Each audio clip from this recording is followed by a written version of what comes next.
Everyone, আশা করি সবাই ভালো আছেন। আমি Nabid from my channel Nabid in motion. So ভেবে দেখেন আপনি আপনার এআই অ্যাপে ইউজারকে ইনভয়েস পার্স করতে দিয়েছেন। ওকে, সো ব্যাক এন্ড এলএলএমকে স্পষ্ট একটা আপনার ইনস্ট্রাকশন দিয়েছে, যেটা হচ্ছে যে লেটসে আমাকে শুধু জেসন বানিয়ে দাও, যেখানে total underscore amount which is a variable, এই টোটাল অ্যামাউন্ট নামে একটা ইন্টিজার ফিল্ড থাকবে। কোড কিন্তু সুন্দর কাজ করছিল, কিন্তু হঠাৎ 100 নাম্বার ইউজারের সময় এলএলএম রেসপন্স দিল কি sure here is the Jason, যেখানে কি টোটাল অ্যামাউন্টের সাথে $500 আছে। আর ঠিক সাথে সাথেই আপনার ব্যাকএন্ডে একটা টাইপেরও আসলো, যে এক্সপেক্টেড ইন্টিজার। ওকে, অ্যান্ড এরকম ক্ষেত্রে কি হয়, তখন আপনি গট স্ট্রিং খেয়ে পুরা পাইপলাইনটা তখন ক্র্যাশ করে ফেলে, রাইট? সো ডেটাবেসে ভুল ডেটা যদি ঢুকে যায়, এটা কিন্তু খুব ডেঞ্জারাস একটা জিনিস, রাইট? বা আপনার ইউজার যদি স্ক্রিনে 550 আপনার সার্ভার এরর দেখে, এটাও খুব ডেঞ্জারাস, রাইট? সো এলএলএম এর মূল ক্যারেক্টারিস্টিক্সই কিন্তু হলো কি আপনার সে নন ডিটারমিনিস্টিক।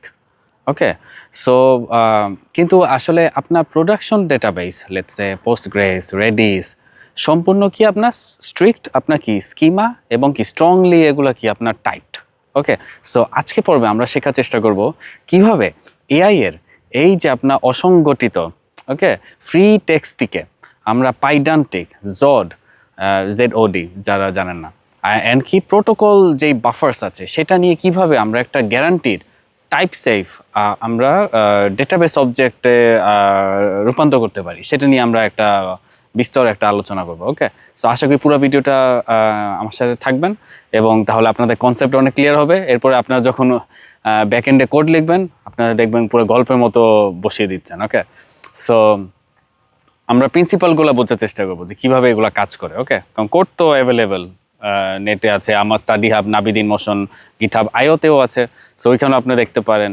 বাট কনসেপ্ট আপনি যদি ভালো মতো বুঝেন, আপনি ভালো করতে পারবেন। ওকে, সো এটাই আমরা এখন আড্ডা দেওয়ার চেষ্টা করবো। ওকে, সো যখন আমরা কোনো রেস্ট এপিআই দিয়ে কাজ করি, ক্লায়েন্ট আর সার্ভারের আপনার কি একটা কি জেসন স্কিমা, বা আপনার কি ওই যে প্রোটো বাফারের কথা বললাম, বা প্রোটো বাফ আপনার সার্চ দিতে পারেন, এইটা মেনে কথা বলে, রাইট? এবং সেখানে কি প্রতিটা ফিল্ডের টাইপ প্রিডিটারমাইন্ড, ওকে, পূর্ব নির্ধারিত।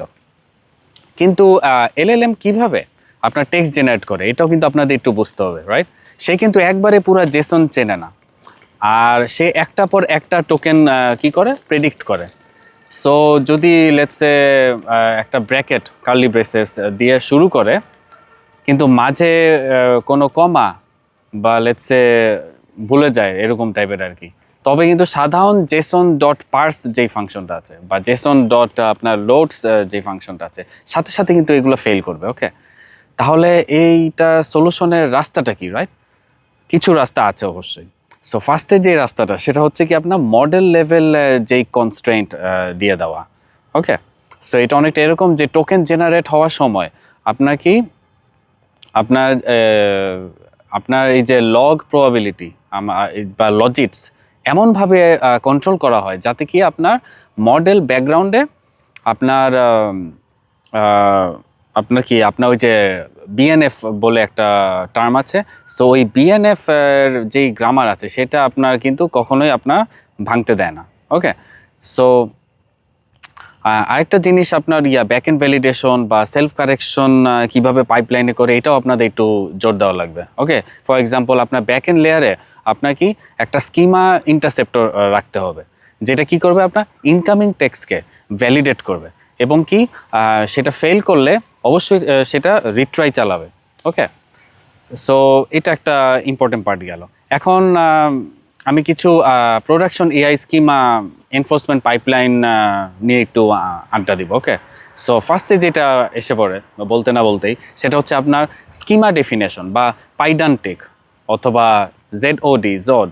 ওকে, সো আমরা প্রথমে আমাদের টাইপ কী করবো, আমরা টাইপ সিস্টেম আমরা ডিক্লেয়ার করি, রাইট?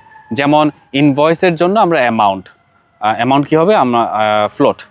দেন কারেন্সির জন্য আমরা কি ইনাম, ওকে, বা ইএনইউএম, বা কি আমরা ডেটের জন্য আমরা কি ডেট টাইম, এরকম আর কি।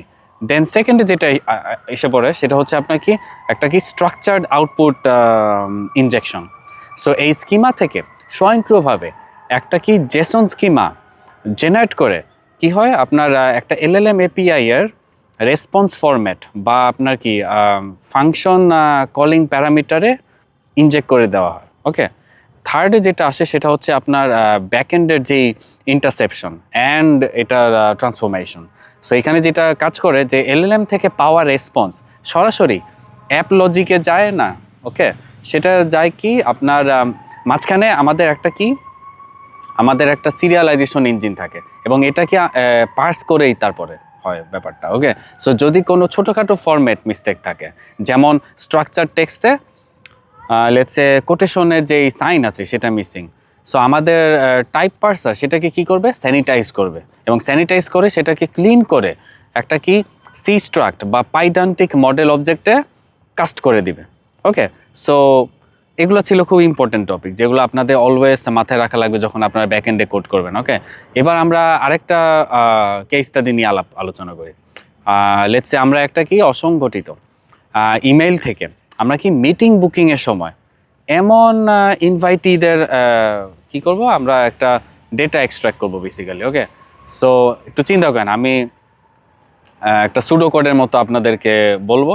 সো আপনারা বিস্তারিত কোড আমার কি বলে আপনার ইন্টারনেটে সার্চ দিলেও পাবেন, বা আমি পারলে আমি এখানেও স্ক্রিনে আমি শেয়ার করতে পারি। ওকে, সো এখানে আমরা কিভাবে একটা ইনস্ট্রাক্টর বা একটা নেটিভ স্ট্রাকচার্ড আউটপুট এপিআই ব্যবহার করে আমরা কি একটা পাইডান্টিক বেস মডেল বাইন্ড করছি সেই ব্যাপারটাই আর কি একটা আলোচনা করবো। ওকে, সো যদি লেটস সে আপনার এলএলএম মিস্টেকেনলি বা ভুলবশতভাবে ডেটের জায়গায় স্ট্রিং পাঠিয়ে দেয়, আমাদের ব্যাকএন্ড ক্র্যাশ করার বদলে কি করবে, ওইটা কি স্বয়ংক্রিয়ভাবে একটা ভ্যালিডেশন এরর ক্যাচ করে ফেলবে। ওকে, এবং কি করবে, অত্যন্ত লাইট ওয়েট একটা ফেইল সেফ প্রম্পট দিয়ে মডেলটাকে কি করবে, আবার সেলফ কারেক্ট করবে এবং পাঠিয়ে দিবে। ওকে, সো এর পাশাপাশি আপনাকে ইন্টারনাল মাইক্রো সার্ভিস যেগুলো আছে সেগুলোতে কি হবে, এই ডেটা পাস করার সময় আমরা ভারী জেসনের বদলে আমরা কি করব, আমরা প্রোটোকল বাফার্স বা প্রোটোবাফ যেটা আমি আগে বলেছি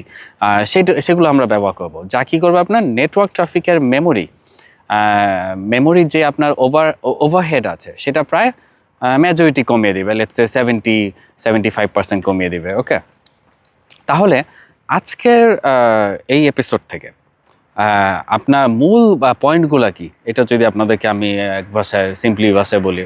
ওকে, আমরা প্রায় 8 মিনিটে আছি। ওকে, সো মূল পয়েন্টগুলো কি সেটা আমরা যদি বলি, সেটা হচ্ছে যে কখনো কাস্টম রেগুলার এক্সপ্রেশন বা let's say string dot split যেই ফাংশন আছে সেটা দিয়ে আমরা এলএলএম রেসপন্স পার্স করার ঝুঁকি আমরা কখনোই নিব না।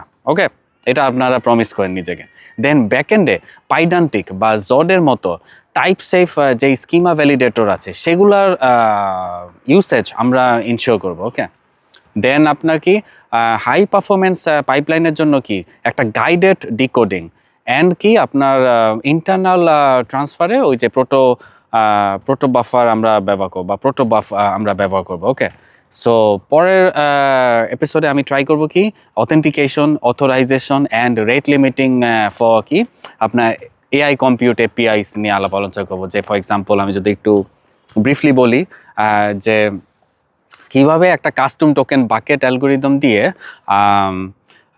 এআই ব্যাকএন্ডকে কি আপনার ডিনায়াল অফ ওয়ালেট বা আপনার কি হ্যাঁ ডিনায়াল অফ ওয়ালেট বা আপনার ওয়ালেট এক্স হোসন যেটা বলে আর কি যে অ্যাটাকটা আছে সেইটা, এবং কি আপনার এপিআই কি চুরি থেকে আপনার সুরক্ষিত রাখবেন কিভাবে, সেই ব্যাপারগুলো আমরা একটু আড্ডা মাধ্যমে জানবো। কনসেপ্টগুলো জানা খুব জরুরি। দেন আপনার ডকুমেন্টেশন দেখে আপনারা ফ্লোচার্ট দেখে ইজিলি বুঝবেন। সো আজকে পর্বটি আশা করি আপনাদের সবাই ভালো লেগেছে।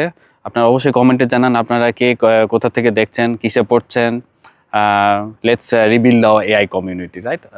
কারণ এখন আমরা যদি একসাথে পড়ালেখা করি তাহলে আমরা সামনে কিছু একটা করতে পারবো। ওকে, সো এই ছিল, আপনারা নিজেরা শিখেন এবং অন্যকে শেখান, এইটাই আসলে নাবিদ ইন মোশনের স্লোগান বলতে পারেন। সো দেখা হবে নেক্সট একটা এপিসোডে। তারা বাই বাই।